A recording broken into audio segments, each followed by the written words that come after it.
몇 년 전에 목사님들의 이 부부 수련회가 일본에서 있어서 부부가 후쿠오카를 다녀오게 되었습니다. 그때 배를 타고 갔다 오게 되었습니다. 저는 그 임원들에게 빨리 갔다가 빨리 올 수 있도록 비행기를 타자 이렇게 제안을 했는데 그분들이 말을 안 들어요. 비용이 싸다 이러면서 부득부득 우겨가지고 배를 타가지고 일본을 다녀오게 되었습니다. 가는 것은 잘 갔습니다. 가는 것은 가는지도 모르고 그냥 한숨 자니까 일본에 가 있었습니다. 근데 문제는 올 때가 문제였습니다. 일본에서 돌아올 때는 1년에 그런 날이 많지 않다 그러는데 그런 큰 풍랑이 있는 그런 날하고 이게 걸려가지고 배가 굉장히 흔들리게 되었습니다. 제가 배 안을 이렇게 돌아보니까 사람들이 전부 난리가 났습니다. 전부 멀미가 나서 화장실에 들락날락 거리면서 전부 막 정신을 잃고 쓰러져 쭉 늘어져 있는데 전부 인사불성이 되어 있습니다. 저희 부부는 하나님이 지켜주셔서 조금도 흔들리지 않고 굳게 서서 찬송가 부르면서 그러면서 우리는 끝까지 왔습니다. 그때 다른 목사님들이 동부교회는 틀리구나. 이런 풍랑이 와도 교인들 기도하시고 장로님들 기도하시고 이러니까 목사님 사모님까지 저 멀미 안 나고 저렇게 오시는구나 이러면서 다시는 배 안 탄다고, 비행기 타자 할 때 꼭 타겠다고 이러면서 전부 막 결단을 내리는 것을 보게 되었습니다. 그때 이제 두 가지를 이제 체험을 했었는데, 하나가 뭔가 하면 배가 굉장히 컸습니다. 아주 큰 배인데도 워낙 큰 풍랑을 만나니까 배가 막 요동지를 치는데 그 안에 그냥 모든 사람들이 그냥 녹초가 되는 겁니다. 아마 더 큰 풍랑을 만났더라면 더 사람들이 어려움을 겪었을 것이고, 태풍을 만났으면 큰 배라도 뒤집어질지도 모르는 그런 경험을 했습니다. 또 하나는 뭔가 하면 우리 대한민국이 역시 IT 강국이구나 하는 것을 느끼게 되었습니다. 바다가 무슨 국경이 있는 것도 아닌데 일본 바다에서는 아무리 스마트폰 눌려도 이게 안 터지는 겁니다. 근데 같은 바다인데도 대한민국 영역에 딱 들어오면 여기도 삐리리 저기도 삐리리 온통 터지는데 역시 대한민국은 IT 강국, 스마트 강국이구나. 바다인데도 선도 없는데 대한민국 영역에 딱 들어오니까 이게 막 터지기 시작하는데 역시 대한민국은 이 IT 강국이다 하는 것을 느끼게 되었습니다.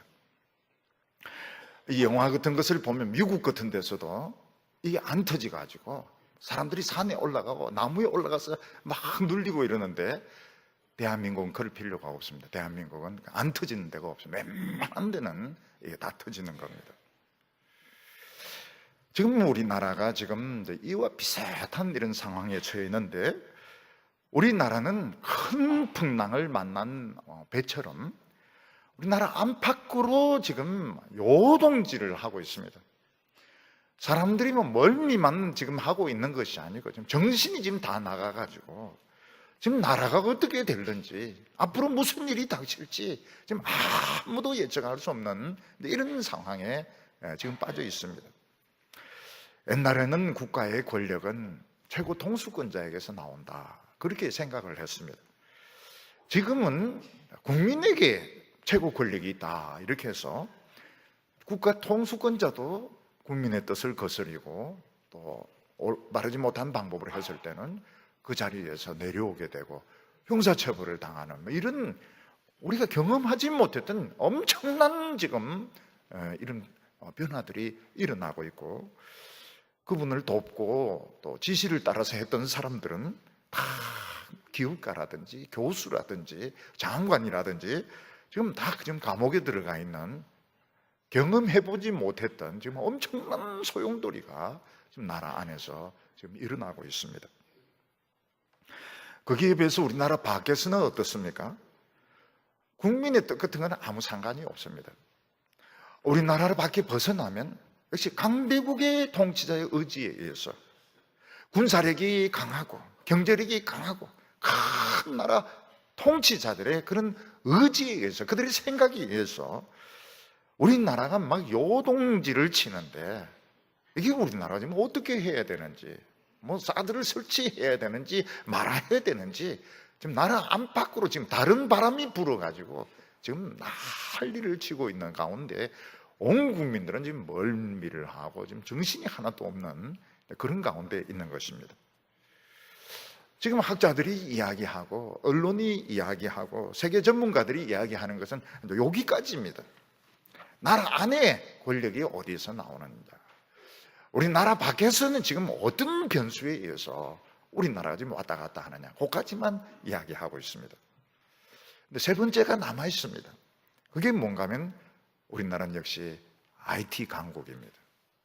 우리 대한민국은 정말 전 세계에서 남들은 어떻게 말하든지 간에 하나님을 뜨겁게 믿는, 성경을 붙드는, 기도하는 그런 성도들이 많은 나라입니다. 우리에게 이 스마트폰이 지금 터지느냐 안 터지느냐, 무슨 말인가 하면 하나님과의 관계는 지금 어떻게 되고 있느냐, 이 세 번째 문제, 요거는 학자들도 지금 말할 수가 없고 언론도 말할 수 없는 이 세 번째 문제가 우리들에게 남아있는 것입니다. 우리 예수 믿는 사람들은 물론 나라 안에서 국민의 여론이 중요하고 또 나라 밖에서 강대국, 그런 강대국의 그런 힘이 중요하지만 우리 예수 믿는 사람들에게 있어서는 모든 최고의 권력은 하나님으로부터 온다는 걸 믿습니다. 근데 문제는 여기에 있는 것입니다. 하나님이 모든 것을 결정하신다. 모든 최고의 권력은 하나님으로부터 온다. 근데 이걸 믿는데, 그래서 우리는 어떤 어려움이 와도 소망이 있습니다. 하나님과 우리가 이 스마트폰이 터진다면, 이 IT 강국, 기도의 강국, 믿음의 강국이 역사가 된다면 우리에게는 소망이 있습니다. 그렇지만 우리는 또 복잡합니다. 이 하나님까지 생각을 해야 되니까 우리는 지금 변수가 다른 사람들보다 훨씬 그 복잡한 상황에 놓여 있습니다. 여기서 우리가 이제 한 가지 그 질문을 던지게 되는데, 그게 뭔가 하면 우리가 하나님을 정말 잘 믿을 때, 성경적으로 잘 믿을 때 우리에게 어려움이 안 오게 할 수 있느냐 하는 것입니다.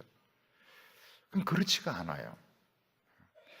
우리가 하나님을 아무리 잘 믿어도 완전히 잘 믿는 것은 없습니다.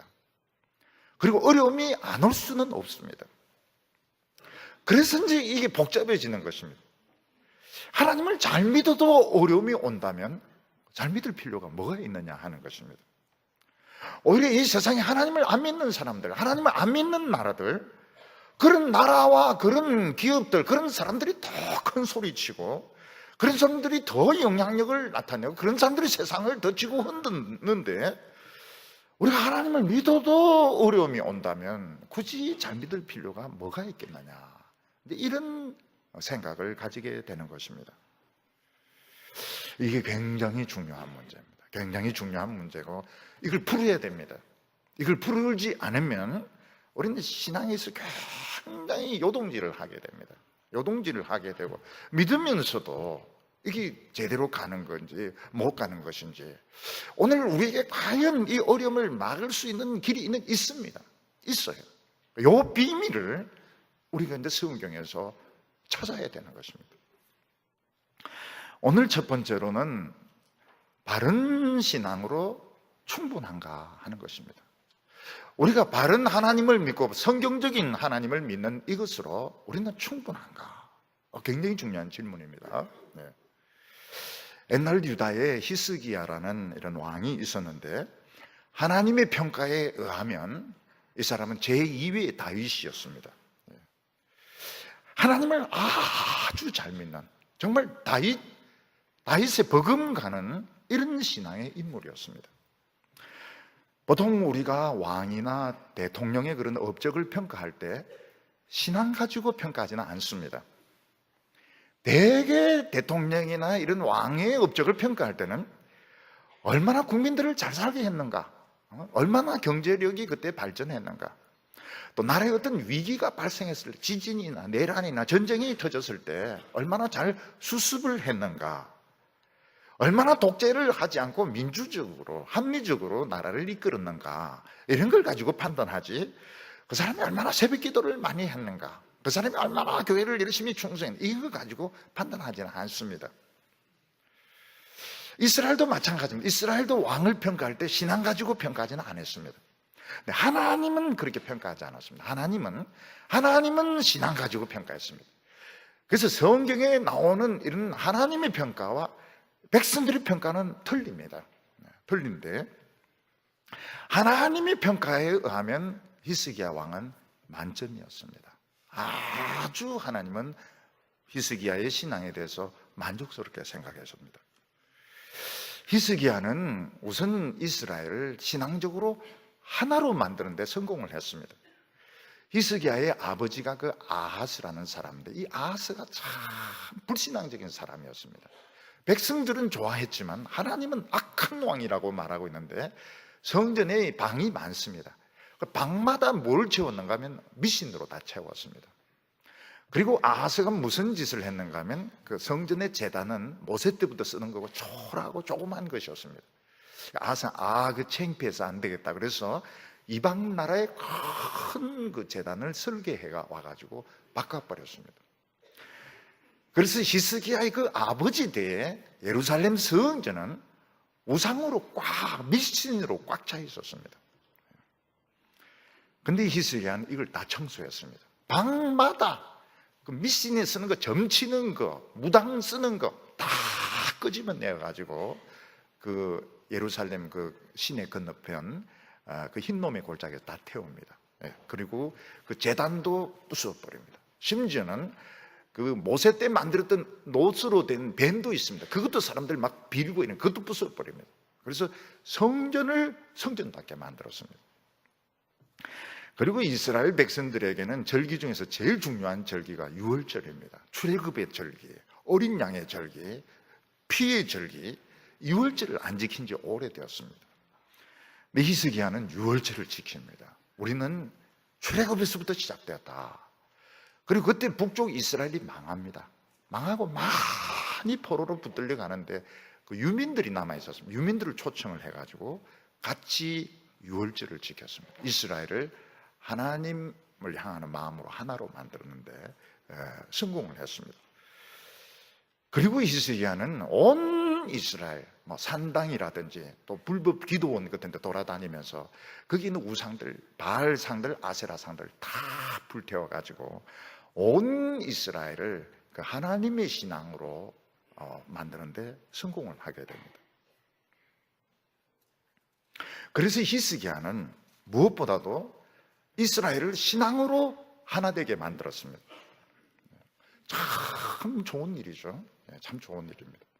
우리나라도 촛불하고 태극기하고 막 갈라져 있는데 어떤 지도자가 나와서 이걸 다 하나로 이렇게 만들고 또 좋지 않은 이런 것들을 다 없애서 온 국민의 마음을 하나로 만든다면 얼마나 안심이 되는 일입니까?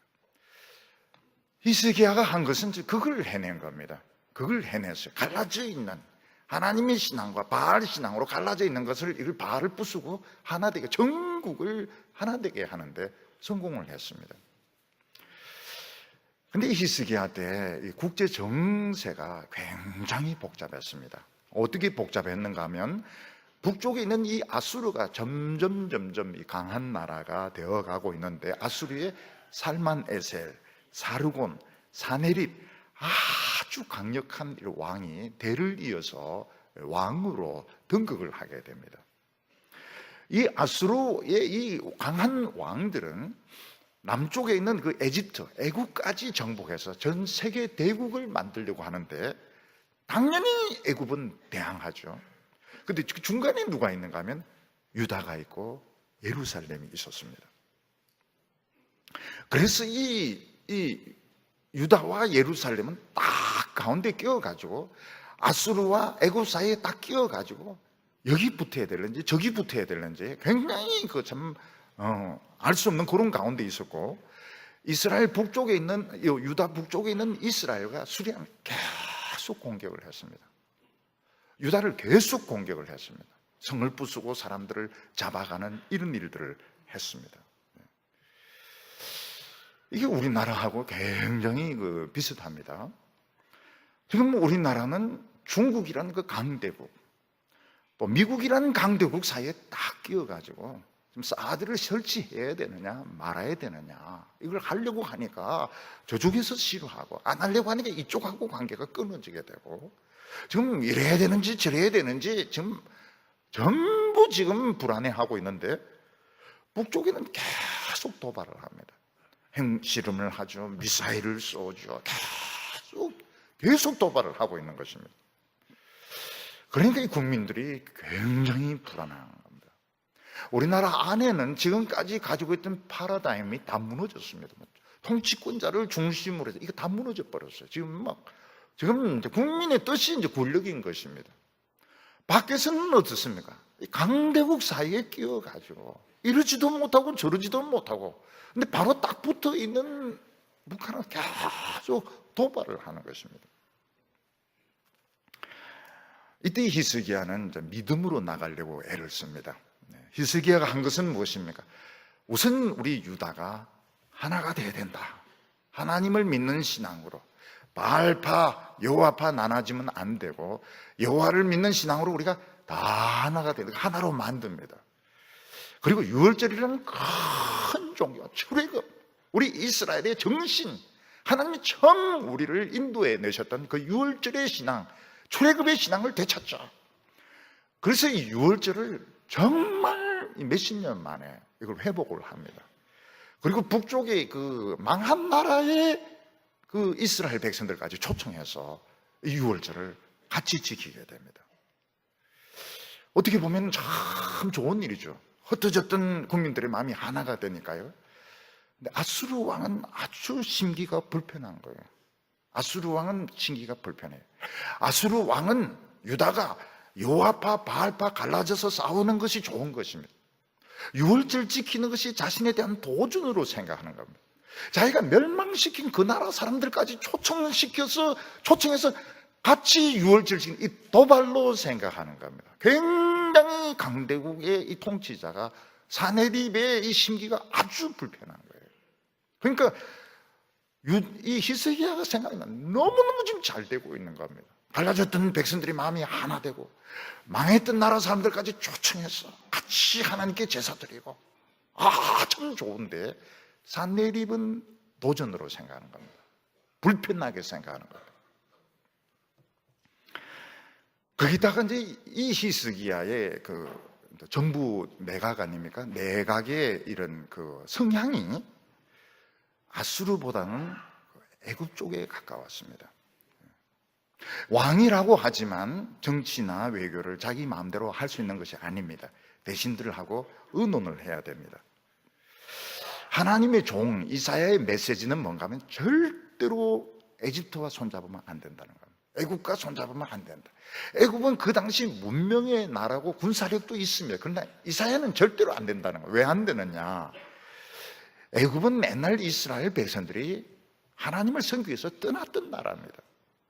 하나님이 10가지 재앙을 내리시고 홍해를 갈라서 애굽을 떠났던 나라가 그게 애굽입니다. 이스라엘 백성들이 가나안 땅에서 잘 살고 있다가 형편이 어려워졌다고 해서 다시 애굽과 손잡는 것은 옛날로 돌아가는 것입니다. 옛날 하나님 안 믿던 대로 돌아가는 것입니다. 그래서 하나님께서는 애굽으로 가지 마라, 애굽하고 손잡지 말라고 선지자 이사야를 통해서 여러 번 말씀하셨습니다. 근데 이 대신들이 보기에는 그렇지가 않아요. 왜냐하면 대신들이 보기에 애굽의 말이 굉장히 훌륭합니다. 역시 어차피 전쟁을 하려고 하면 미사일이 있어야 되고 탱크가 있어야 되고 전투기가 있어야 되는데, 애굽의 이 말이 전쟁하는 무기인데 아주 뛰어난 무기들이 있는 겁니다. 또 애굽은 이 병거를 만들어서 팔았습니다. 그리고 군인들도 용병으로 돈만 주면 얼마든지 와서 도와줄 수 있었습니다. 그러니까 대신들은 어떻습니까? 아수르가 자꾸 도발을 하려고 이렇게 하니까 점점 친애굽으로 이렇게 기울어지는 겁니다. 이사야 선지는 뭐라고 말합니까? 애굽으로 가지 마라. 아수르와도 손잡지 마라. 그럼 애굽도 의지하지 않고 아수르도 의지하지 않으면 어떻게 죽으라고 하나님만 붙들으라.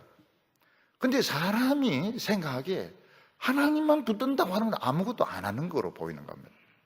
하나님만 붙들고 기도하는 것은 아무것도 안 하는 것이고, 아무것도 안 하는 것은 자살하는 행위 아니냐.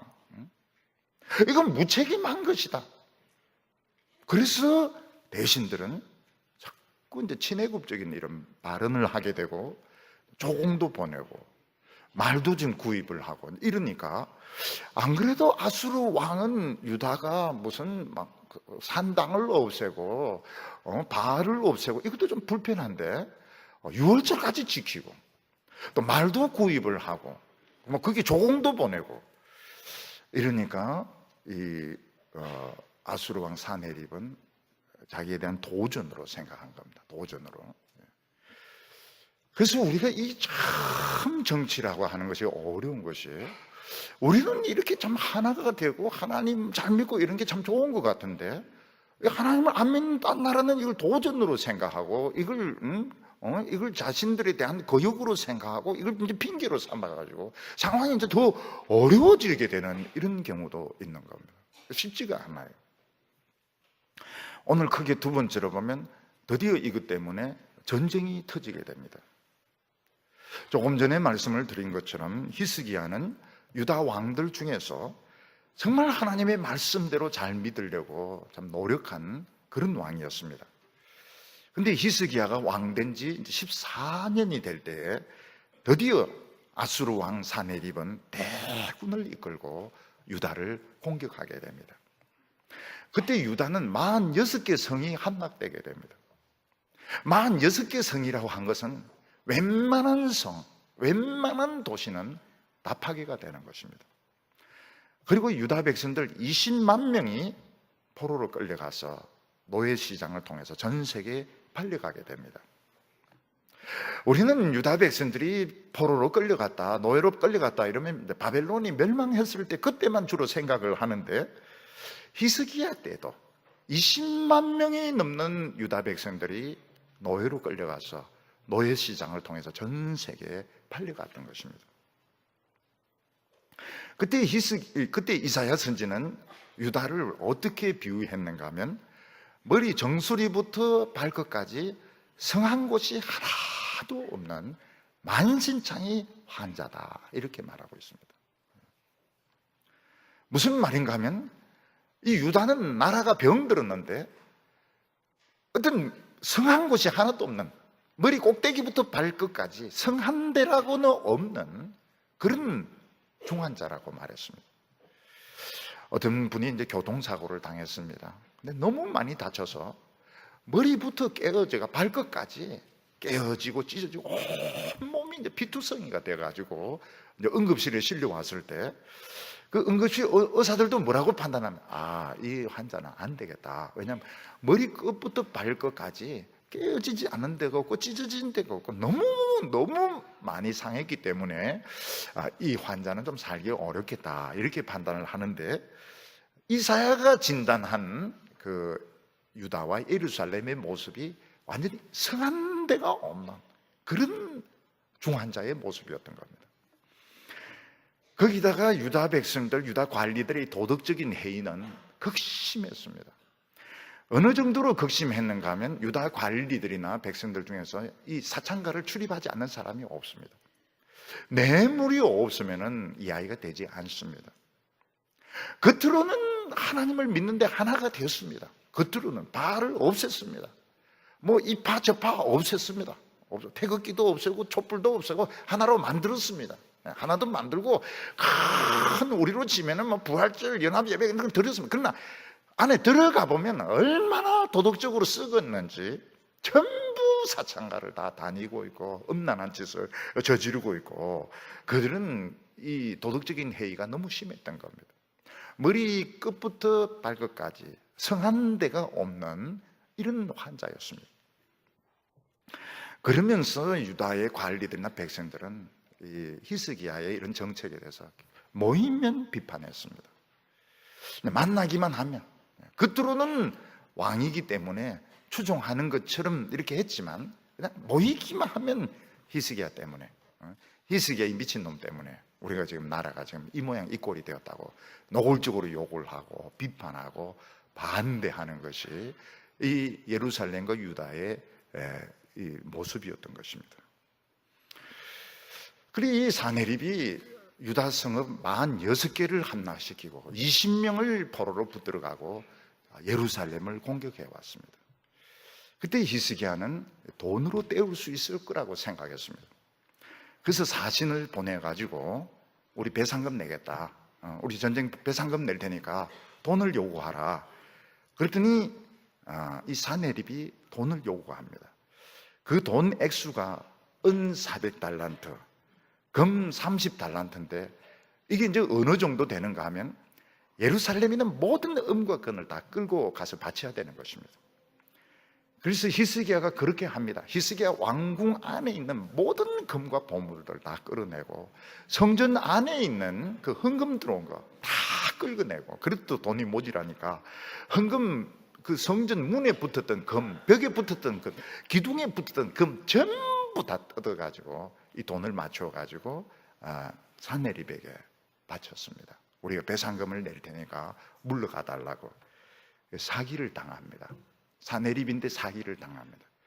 이 사네립이 얼마나 그 거짓된 사람인가. 돈은 다 받아 챙기고 그대로 예루살렘을 공격하는 것입니다. 그래서 히스기야는 하나님을 바로 믿으려고 애를 썼는데 나타난 이 결과에 대해서 이해를 할 수가 없었습니다. 히스기야는 어떻게 하든지 우리 이 유다를 살려야 된다 이렇게 생각해서 그 흩어져 있는 유다 백성들의 마음을 하나님 중심으로 만들어서 하나가 되었습니다. 그리고 망한 이스라엘 사람들까지 초청해서 함께 예배를 드렸습니다. 아주 감격적이고 뜨거운 예배를 드렸습니다. 그러나 전쟁은 막지 못해서 전쟁은 터지고 46개 성이 다 폐허가 되고 20만 명 붙들려가고, 거기다가 엄청난 국가에 있는 모든 돈 다 갖다 바쳤는데 소용이 없어요. 돈은 돈대로 날아가게 되고 아수르 군대는 예루살렘으로 쳐들어와서 예루살렘을 멸망시키려고 하는 이런 결과가 나타나게 된 것입니다. 아수르 왕은 자기 부하 랍사게에게 한 20만 명 되는 병사를 주어서 예루살렘을 포위하게 합니다. 그리고 이 랍사게가 그 예루살렘 성에서 히스기야와 하나님과 유다 백성들을 욕을 합니다. 근데 이 랍사게가 이게 참 그 희한한 사람이에요. 이 랍사게가 어떤 사람인가 하면 유다 말을 유창하게 하는 사람이었습니다. 어떻게 된 랍사게이길래, 이 랍사게가 어떻게 된 랍사게이길래 유다 말을 이렇게 유창하게 할 수 있을까?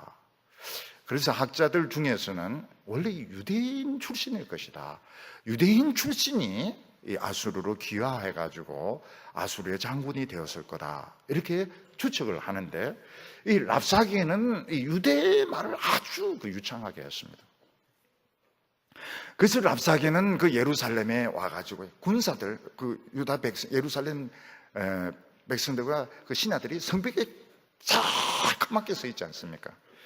거기에 유다 말로 히브리 방언으로 욕을 하기 시작합니다. 야, 너희들이 뭐 하나님 믿으면 다 된다고 생각하는데 야, 웃기는 소리 하지 마라.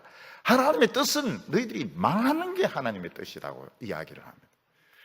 너희들이 무슨 애굽을 의지하면 도움이 될 줄 아는데 애굽은 상한 갈대이기 때문에 너희들 손만 찌르고 아무 도움이 안 된다. 뭐 히스기야가 무슨 너희를 뭐 어떻게 할 줄, 히스기야는 바보다. 천하 멍텅구리가 히스기야다. 뭐 이러면서 막 욕을 해대는 겁니다. 그러니까 유다 대신들이 도저히 이거 안 되겠다 싶어서 대신들이 이제 와가지고 랍사게를 만납니다. 그래서 제발, 플리즈, 제발 부탁인데 유다 방언으로 욕하지 말고 그 아수르 말로 좀 욕을 해라고. 아수르 말로 욕을 해라고. 그래야 지금 백성들이 이걸 다 알아들으니까 지금 민망해 죽겠다고 이러니까 랍사게는 뭐라, 이거 백성들이라고 하는 소리라고, 백성. 지금 내가 욕하는 것은 백성들이라고 하는 것이지 뭐 너희들만 들으려고 하는 소리인 줄 아느냐고. 그래서 톤을 더 높여가지고, 목청도 큰 것 같아요. 소리를 더 큰 소리를 내어가지고, 너희들 하나님 믿는다고 하는데 하나님 안 도와주신다. 절대로 안 도와. 너희들 도와줄 나라나시는 전 세계에 없다고 이야기하면서 너희들 양식 떨어진 거 안다고. 너희들 이제부터 소변을 먹어야 되고 대변을 먹어야 되는 줄 안다고. 만약 너희들이 항복하면 저 먼데 경치 좋은 데 데리고 가서 살게 해주겠지만은 너희들 항복 안 하면 여기 다 한 명도 남기지 않고 죽는다고. 저 경치 좋은 데 근데 거기가 포로로 붙들려 가는 데인 겁니다. 저 아프가니스탄 이런 데로 이제 보내가지고 죽이려고 하는 겁니다. 오늘 여기 이제 크게 세 번째로 보면 유다 백성들에게 마지막 신앙이 남아있는 것을 볼 수 있습니다. 지금 예루살렘은 아수르의 20만 군대의 포위가 되어가지고 지금 양식이 떨어져 있습니다. 그리고 애굽은 도와주러 오지 않습니다. 그리고 하나님으로부터는 그냥 말씀 외에는 아무 연락이 없습니다. 이때 이스라엘 백성들이 선택을 해야 되는 그 결정이 무엇인가 하면 아수리에 항복해서 저 아프가니스탄, 키르기스탄 뭐 이런 쪽으로 지금 먼 데로 붙들려 가든지, 아니면 이제 여기서 이제 죽을 때까지 기다리든지, 지금 둘 중에 선택이 그거밖에 없었습니다. 이런 경우에 백성들은 동요합니다. 대개 여성들이 울기 시작하고 아이들이 울기 시작하고, 그리고 사람들은 왕을 원망하고 하나님을 원망하고, 그리고 이제 밤이 되면 성문을 열고 탈출하든지 밧줄을 잡고 탈출하든지 이런 사람들이 생기게 됩니다. 그런데 이때 유다 백성들에게 마지막 신앙이 남아 있었습니다. 자존심이 아니고요, 마지막 신앙이 남아 있었습니다. 그 마지막 신앙이 무언가 하면 그 예루살렘에 있는 그 여성들, 남자들, 노인들, 어린이들, 그 많은 사람들 중에서 정말 이 랍사게의 정말 이 욕, 정말 상스러운 이런 욕을 듣고 대꾸를 하는 사람이 한 명도 없었던 겁니다. 사람들은 누가 자기를 이제 욕을 하고 소리 지르면 자기도 이제 맞대응을 해야 상처를 덜 받고 기가 덜 죽습니다. 예를 들어서 그 휴전선에서 북한이 무슨 막 방송하면 남쪽에서 대남 방송을 막 해야 됩니다. 막 방송을 해가지고 막 양쪽에서 막 떠들어대야 기가 안 죽는 것이지, 한쪽에서 막 떠들어대는데 가만히 있으면 이건 사기도 떨어지게 되고 심리전에 말리게 되는 겁니다. 근데 이스라엘 예루살렘 사람들은 하나님께 마지막 신앙이 어떻게 나타났는가 하면, 그 랍사게가 그런 상스러운 욕을 하고 저질스러운 욕을 하고 저주를 퍼붓는데도 백성들 중에서 대꾸하는 사람이 한 명도 없었습니다. 여러분, 우리 같으면 아무리 양반이라도 누가 한 명 나갈 겁니다. 에이, 랍사게 같은 놈아, 니나 한번 먹어라, 뭐 이렇게 누군가 그렇게 할 수도 있는데 아무도 그런 사람이 없었어요. 그 이유가 뭔가 하면 히스기야가 대꾸하지 말라고 한 겁니다. 히스기야가 대꾸하지 말라고 했어요. 근데 이거를 예루살렘 사람들이 듣습니다. 평소에는 군지렁군지렁하고 이러지만은 결정적인 순간에 예루살렘 사람들이 히스기야의 말을 듣습니다. 왜 말을 듣는가 하면 히스기야의 이 이야기가 이겁니다. 우리가 바른 하나님 믿는다, 우리가 바른 말씀대로 회복했다 이러지만 사실 우리는 욕먹을 만하다는 것입니다. 우리는 하나님을 믿는다 하면서도 우리는 우쭐거리고 잘난 체하고 교만하고, 우리 그렇기 때문에 우리는 욕먹을 만하다. 하나님이 저 랍사게를 시켜서 욕을 하는 거기 때문에 우리가 그걸 언짢게 생각하지 말고 우리 그걸 받아들여야 된다고 생각했는데, 이 히스기야의 말에 백성들이 다 따랐습니다. 여러분, 우리가 이 하나님을 믿으면서 성경적인 신앙, 바른 신앙 가지면 다 된 거 아니냐 이렇게 생각하기 쉬운데 그렇지가 않습니다. 우리가 좀 성경대로 잘 믿고 부흥이 일어나고 이러면 어떻게 우쭐거리게 됩니다. 우쭐거리게 되고 오만한 자의 자리에 앉게 되고, 그래서 다른 사람을 판단하고 정죄하고, 그러면서 우리 자신은 사실은 하나님 말씀대로 안 살 때가 많은 것입니다. 우리가 정말 하나님을 믿는다면 성경적인 신앙, 바른 신앙은 물론이고 거기서 무엇까지 갖춰야 되냐? 겸손의 미덕까지 갖춰야 이게 바로 되는 것입니다.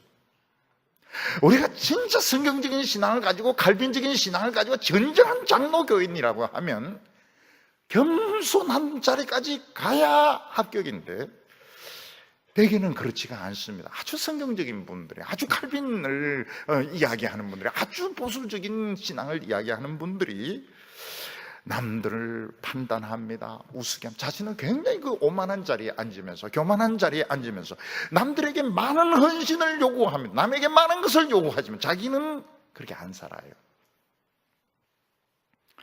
근데 이게 하나님 보시기에 바른 신앙만 가지고는 안 된다는 것입니다. 바른 신앙에 뭐가 와야 되는가 하면 겸손까지 와야, 병을 이기고 겸손까지 와야, 전쟁을 이기고 겸손까지 와야 환난을 이길 수 있는데, 우리는 그냥 머리로 잘 믿는 것으로 스스로 만족을 해버리는 겁니다.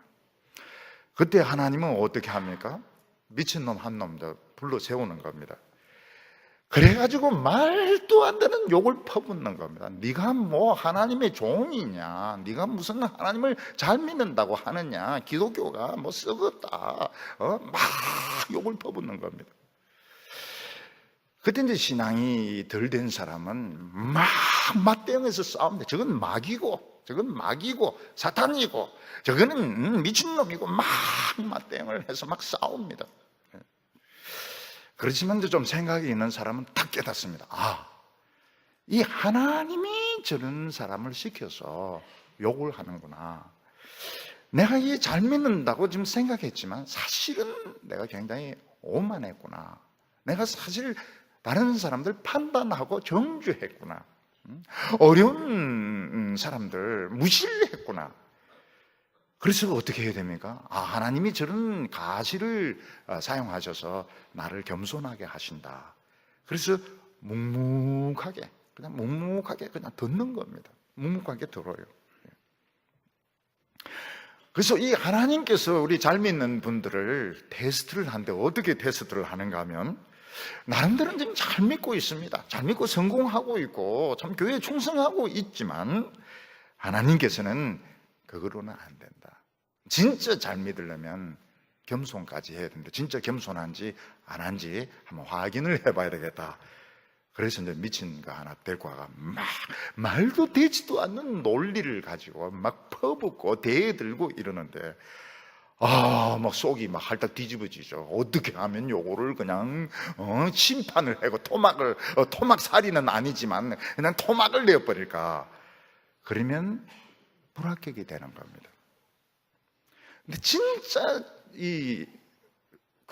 하나님을 바로 믿으려고 애를 쓸 때, 내가 나도 모르는 사이에 나 오만했다, 교만했다, 잘난 체했다, 돈이 최고인 줄 알았다.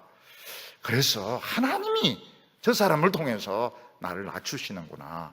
그래서 낮아지자.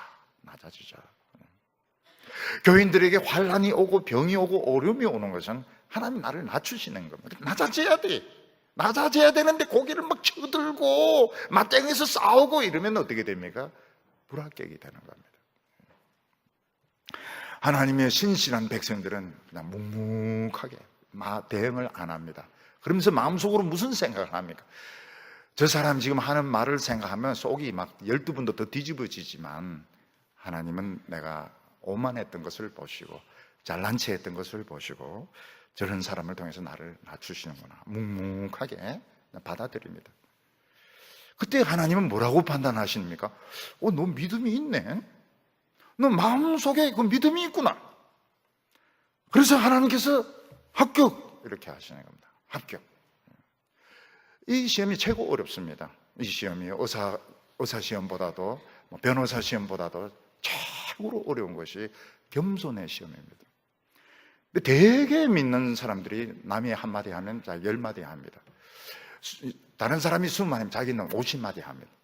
다른 사람 100마디 하면 막 죽여버립니다. 그냥. 하나님은 우리에게 능력을 나타내시기 전에, 큰 기적을 일으키시기 전에 우리의 믿음을 달아보신, 그 믿음 중에서 특히 겸손을 달아보십니다. 이 겸손의 시험에 테스트를 해야 지금까지 믿어온 것이 인정이 되는 것입니다.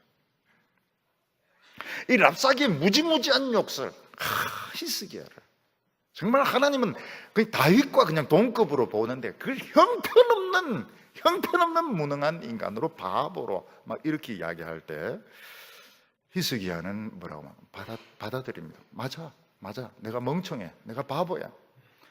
그러면서 이사야에게, 하나님의 종 이사야에게 그런 이야기를 합니다. 오늘은 환난과 징벌과 모욕의 날이라 이야기합니다.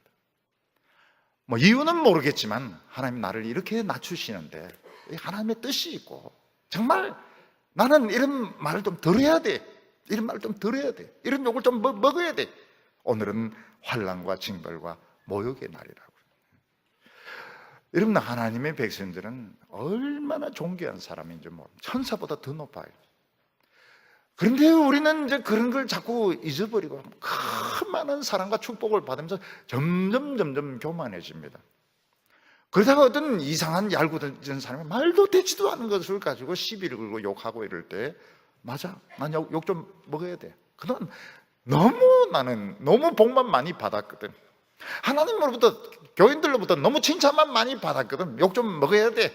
오늘은 환난과 징벌과 모욕의 날이라 욕 좀 먹어야 돼. 이렇게 할 때 하나님 보시기에도 정말 대단하구나, 이렇게 판단하시는 겁니다.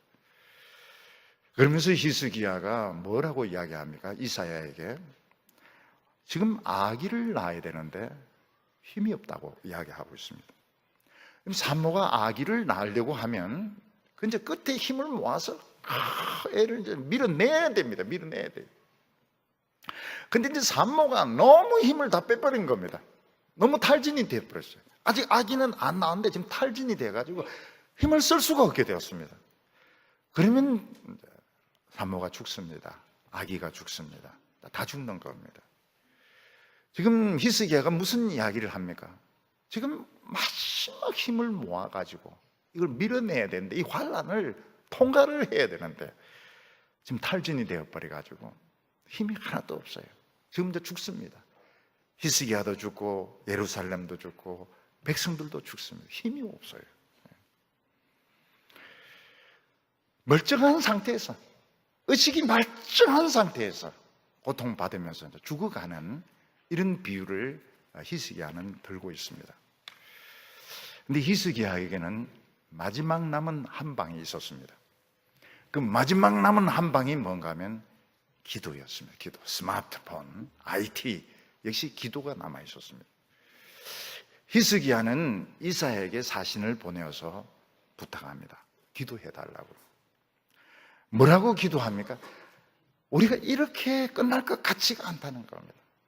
하나님이 우리에게 한 마음을 주시고 유월절을 지키게 하시고 바알의 단을 부수게 하시고, 그리고 이런 식으로 망하게 할 것 같지 않다는, 하나님이 뭔가 역사하실 것 같다는 겁니다. 그러니까 이사야 보고 당신도 기도해달라고.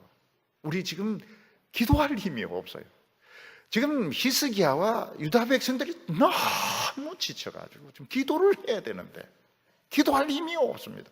그러니까 이사야에게 당신은 좀 더 하나님의 종이니까 기도해. 이렇게 끝나지 않을 것 같아요. 하나님 뭔가 하실 것 같다는 거예요. 하나님이 랍사게를 꾸짖으실 것 같고 사네립을 꾸짖으실 것 같으니까 한 번 더 기도해 보자고 히스기야가 이야기합니다. 그리고 히스기야가 성전에서 하나님께 기도를 합니다.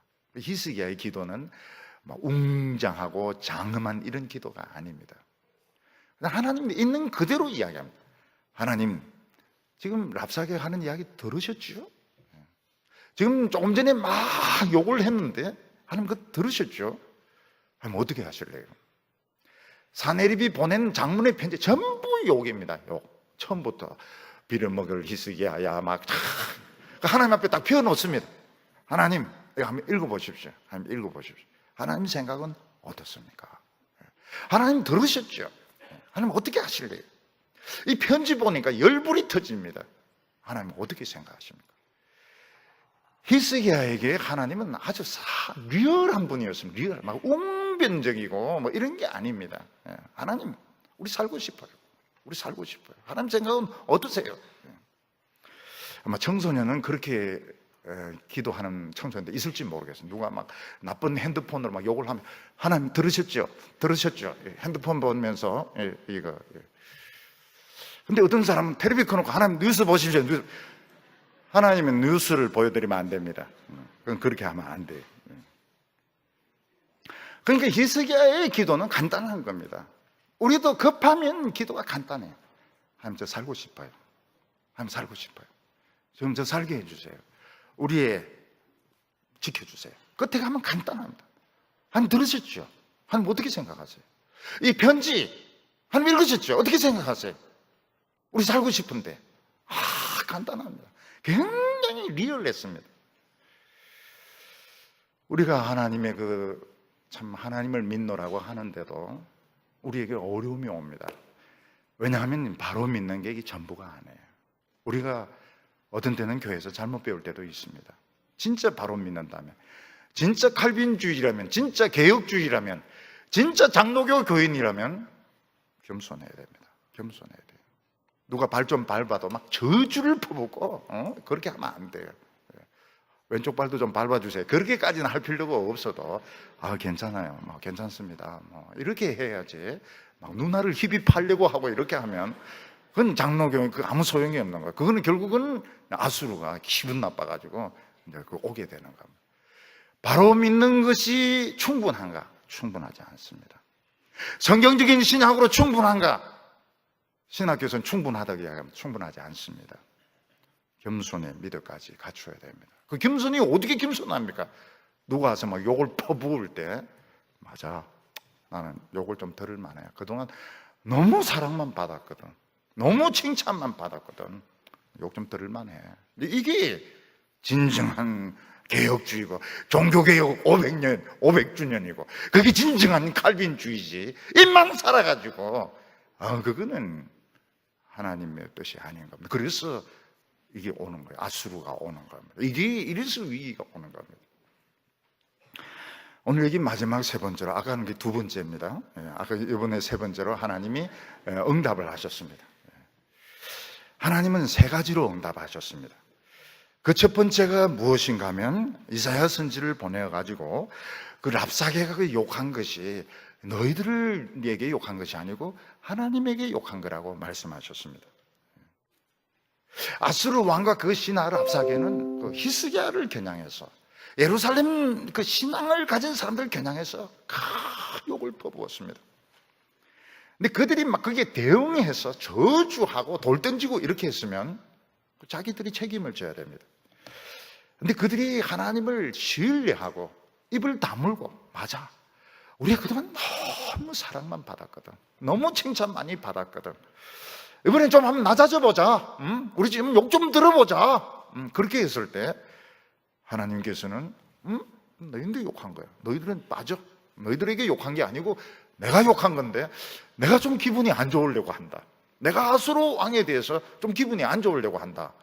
그러면서 하나님이 내가 책임지겠다고 말씀하셨습니다. 요즘 우리나라 이 반려견 인구가, 개 인구가 지금 1,000만이 넘고 있습니다. 1,000만. 요즘은 이 개도 이 개 인격을 너무 존중해가지고요. 개 산다 판다 이런 말 안 하고 입양한다, 모셔온다 이런 이야기를 지금 하고 있는데 또 좀 지나면 투표하겠다고 나올지도 몰라요, 개들이. 근데 개가 주인 보고 짖을 수 있습니다. 개 보고 반가워서 짖을 수 있고 막 화나니까 짖을 수 있죠. 근데 개가 주인은 뭐 욕하면 안 되죠. 개가 주인 보고 막 개자식이라든지 이렇게 욕을 하면 그건 쥐가 개지, 주인을 욕을 하면 안 되는 겁니다. 주인의 애를 물어뜯고 욕을 하고 이러면은 이거는 사형감입니다. 돼지가 막 꿀꿀거릴 수는 있죠. 그렇지만 주인 보고 막 돼지 같다는 둥 막 이런 덤벼들고 말이죠. 아기들 그 유모차가 아이를 다치게 만들고 이렇게 하면 용서가 안 되는 겁니다. 하나님의 백성들은 누가 막 욕을 할 때 맞덩이에서 싸우면 내가 책임을 지게 됩니다. 근데 딱 그 순간에 참아야 돼. 내가 그동안 너무 존경받고 사랑 많이 받았기 때문에 좀 낮아질 필요가 있어. 그래서 그냥 같아 좋다 말 안 하고 딱 가만히 지킬 때 하나님이 그걸 딱 가져가십니다. 하나님께서 히스기야와 예루살렘 사람들 뭐라고 말합니까? 내 처녀 딸인데 왜 내 딸을 건드리냐고 이야기를 하는 겁니다. 여러분, 어느 집에서든지 이 처녀, 결혼할 때가 다 된 이 처녀는 참 예쁩니다. 진짜 예뻐요. 이 처녀는 돈이 없습니다. 돈 없어도 돼. 또 힘이 없어도 돼. 힘이 없어야도 사랑받습니다. 돈도 없고 힘도 없지만 아버지는 너무너무 사랑합니다. 왜냐하면 이쁘기 때문에. 처녀딸, 결혼할 때가 딱 된 처녀딸은 너무너무 이쁘고 눈에 넣어도 아프지가 않기 때문에 조폭이나 뭐 이런 나쁜 사람에서 자기 딸을 건드리면 이 용서가, 아버지 가만히 있을 아버지가 없습니다. 이 처녀딸은 약할수록 좋습니다. 추위를 많이 탈수록 좋아요. 그래서 추울 때 막 떨고 이러면 남자들이 옷 벗어주고, 그래도 떨면 그냥 결혼해버립니다. 그리고 뭐 부서지고 이러면 절대 고치면 안 돼요. 무서워요, 무서워요. 이렇게 해야지. 처녀들이 입에 못 물고 막 탁탁 때리고 이렇게 하면 남자들이 절대로 결혼 안 합니다. 자기를 십자가에 못 박을 줄 알고, 무서워. 고칠 수 있어도 고치면 안 돼.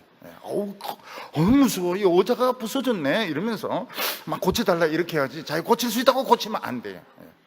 조폭하고 싸울 수 있어도 싸우면 안 돼. 딴 데 가서 싸워야지. 애인 본 앞에서 막 발차기 하고 이러면은 딱 도망가 버립니다. 그리고 많이 먹으면 안 돼. 본 앞에서는 조금, 집에 가서 막 배 터지도록 먹더라도 본 앞에서는 거의 그냥 안 먹대. 이렇게 해야 돈 조금 버려도 되는구나. 이렇게 해서 이제 결혼. 그래서 약할수록. 교회에서는 청년들 막 약하게 가르쳐야 됩니다. 약하게 가르쳐야 됩니다. 무거운 거 절대 들지 말게. 들 수 있어도 못 들게 해야 됩니다.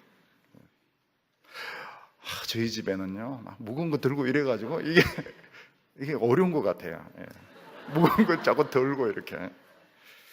약해야 되는, 처녀 딸은 약해야 되는데. 하나님의 고명딸, 하나님의 고명딸, 예루살렘, 내가 약하게 지금 시집 보내려고 지금 준비시켜 놨는데, 어디 조폭 같은 이 아수르가 와가지고 말이지, 괴롭히니까 하나님 이제 가만두지 않겠다는 겁니다. 그래서 하나님께서 그게 응답입니다. 너희들 욕한 것 상처받지 마라. 내가 다 책임지겠다고. 그리고 두 번째로 하나님의 한 영을 보냈습니다. 그 영이 뭔가 하면 의심의 영입니다. 사네립이 유다 46개 성을 함락을 시키고 지금 예루살렘으로 와야 되는데, 예루살렘이 희한하게 돼 있어요. 예루살렘이 직선 코스에 있는 게 아니고 쑥 들어와 있습니다. 그래서 예루살렘의 대군을 들어가면 이 애국 군대에서 뒤통수를 맞을 수가 있는 겁니다. 근데 하나님의 한 영을 퍼뜨려 가지고 자꾸 애굽이 올라온다, 구스왕이 올라온다, 이런 데 소문을 퍼뜨리는 겁니다. 그래서 이 사네립이 이래야 될까 저래야 될까 망설이다가 군사를 일부만 보내면 한 20만 명 정도 보내서 포위를 시킵니다. 20만 명이 죽습니다. 그리고 사네립은 안 죽습니다. 나라로 돌아가서 거기서 자기 아들에게 칼이 찔려서 죽습니다. 원래 하나님의 계획에 의하면은 이런 루머를 퍼뜨려 가지고 그냥 사네립이 돌아가면 좋은데 워낙 못된 놈이 돼가지고 안 돌아가는 겁니다. 군사를 나누어 가지고 일부는 기어코 예루살렘에 보내서 포위시켜서 욕을 퍼붓고 함락을 시키려고 한 것이 사네립의 실수였습니다. 그래서 이제 전쟁 같은 거나 뭐 이런 걸 외교관과 할 때 루머가 굉장히 중요합니다. 오판, 상대방으로 이제 오판하게 하고 이런 전략이 굉장히 중요해요. 이게 이제 어떤 영들이 하는 겁니다. 하나님이 영을 보내시면 오판을 하게 됩니다. 그래서 우리 쪽에는 유리하게 하고 상대방에는 이제 불리하게 하도록, 이것도 기도에 의해서 다 이루어져요. 사업도 마찬가지입니다. 사업할 때도 기도를 막 하게 하면 이 상황이 우리 성도들에게 유리한 쪽으로 이렇게 돌아오게 됩니다. 그렇지만 해결된 것은 아무것도 없어요. 하나님께서 나에게 욕을 한 것이다, 처녀딸이다 이러지만 뭐 돈이 생긴 것도 아니고 아수르가 물러난 것도 아니고 하나님께서 뒤에서 이 공작을 하셨습니다. 그렇지만은 지금 아수르 군대는 20만 명이 안 물러가고 그대로 포위하고 있습니다. 그래서 마지막으로 하나님께서 허락을 내리십니다. 천사 한 명을 딱 파송합니다. 이 천사 한 명이 단 하룻밤에 18만 5천 명의 아수르 군대를 전멸을 시켰습니다. 이 전멸이라고 하는 것은 싹 다 죽는 것이 전멸이 아닙니다. 옛날에는 90%를 전멸시킵니다. 왜냐하면 10%는 일부러 살려서 돌려보냅니다. 전쟁에 어떻게 졌다는 걸 본국에 알리도록 하기 위해서 일부러 다 죽이지 않습니다. 한 10% 정도는 살려놓습니다. 그래서 이제 짐작하기에 한 20만 명이 왔다가 18만 5천 명이 죽고 일부는 돌아간 것이 아니냐 이렇게 생각하는데, 어떻게 18만 5천 명이 딱 하룻밤 사이에 죽었는지는 알 수가 없습니다. 요세푸스 같은 이런 역사학자는 기독교 역사학자가 아닙니다. 유대인 역사학자인데, 이 사람은 패스트가 퍼졌을 것이다, 쥐들이 돌아다녔다 뭐 이런 이야기는, 쥐는 늘 돌아다닙니다. 근데 패스트로 하룻밤 사이에 18만 5천 명이 다 죽기는 어렵지 않느냐 이렇게 봅니다. 제가 보기에는 호흡 장애가 온 것 같아요. 뭐 티푸스 이런 종류도 하룻밤 사이에 다 죽기는 어렵습니다. 어떤 호흡 장애가 온 것 같아요. 18만 5천 명이 그냥 숨을 못 쉬면서 다 전멸한 것이 아닐까. 그래서 다음날 보니까 시체가 널려 있었습니다. 전부 시체로 변해 있었습니다. 과연 이 예루살렘에서 18만 5천 명이 죽은 것이 진짜 역사적으로 일어난 걸까? 혹시 날조된 것이 아닐까? 18만 5천 명은 유대인들이 카운트한 숫자입니다. 근데 거의 맞습니다. 왜 이게 맞는가 하면, 아수르 군대가 예루살렘 장벽을 넘지 못하는 것은 틀림이 없습니다. 사네립의 군대가 예루살렘을 포위했지만, 에워싸기는 했지만 함락시키지 못한 것은 틀림이 없고, 여기서 후퇴한 것도 틀림이 없습니다. 그리고 여기서 아수르가 망합니다. 그리고 바빌론이 쇼크를 받아서 히스기야 병에 나은 것을 겸해서 사신을 보내게 됩니다. 이걸 알아보려고 사신을 보내게 됩니다. 그런 거 보면은 18만 5천 명이 죽었다는 것은 틀림없는 역사적인 사실로 생각이 됩니다. 이것은 하나님의 한 예를 보여주신 것입니다. 우리가 하나님을 믿고 의지하고 어떻게 하는 성경적인 신앙 붙들고 겸손할 때, 이게 굉장히 중요해요. 겸손할 때 하나님은 천사를 보내주시는데 한 명이 18만 5천 명을 담당할 수 있습니다. 오늘 우리나라는 지금 히스기야 때 유다와 굉장히 비슷합니다. 지금 강대국 사이에 딱 끼어 있어가지고 지금 뭐 설치를 해야 되느냐 말아야 되느냐, 뭐 보복, 경제적인 보복 같은 거 막 이런데 굉장히 힘들어 하고 있는데, 북한에서는 계속 도발을 하고 있습니다. 그때 하나님께서 뭐라고 말씀하시는가 하면, 그 북쪽의 도발을 두려워하지 말라고 했습니다. 이스라엘과 수리아의 도발을 두려워하지 말라고 했습니다. 그리고 굳건하게 하나님만 믿으라고 이야기를 했습니다. 오늘도 우리도 마찬가지입니다. 우리도 북한의 이런 핵무기나 이런 미사일 걱정이 되지만 두려워할 필요가 없습니다. 왜냐하면 하나님께서 두려워하지 말라고 하셨습니다.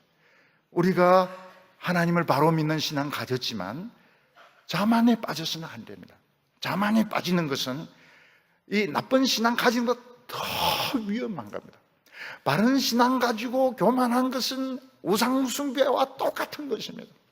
개혁주의, 칼빈주의, 종교개혁 500주년, 장로교 교만한 것은 우상숭배와 똑같이 나쁜 것입니다.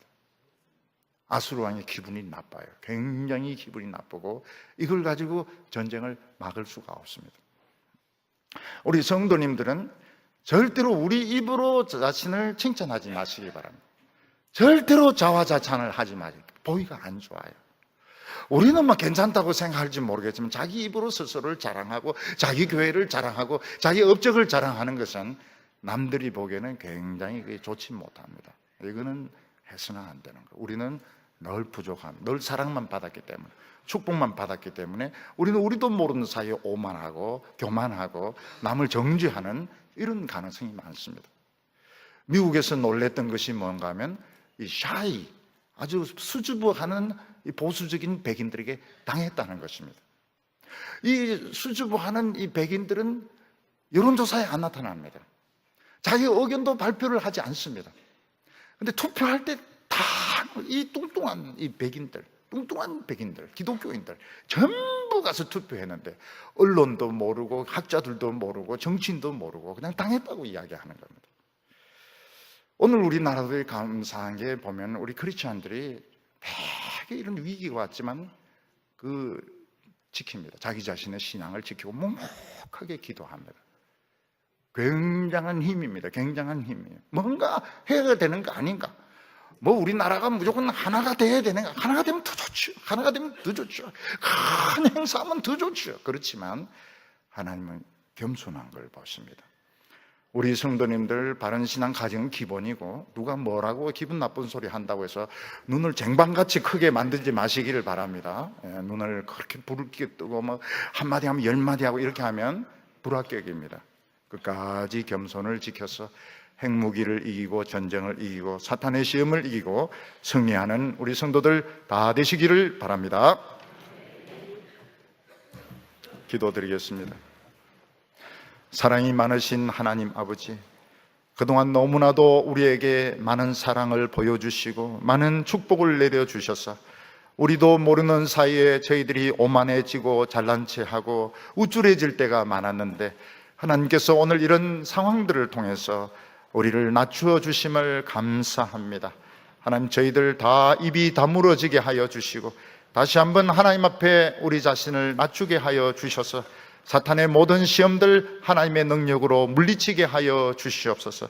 이 땅에 하나님의 천사들을 보내어 주셔서 전쟁과 난리가 일어나지 않게 하여 주시옵시고 끝까지 하나님께 충성하는 교회 하나님의 백성들 되게 하여 주시옵소서. 예수님의 이름으로 기도하옵나이다.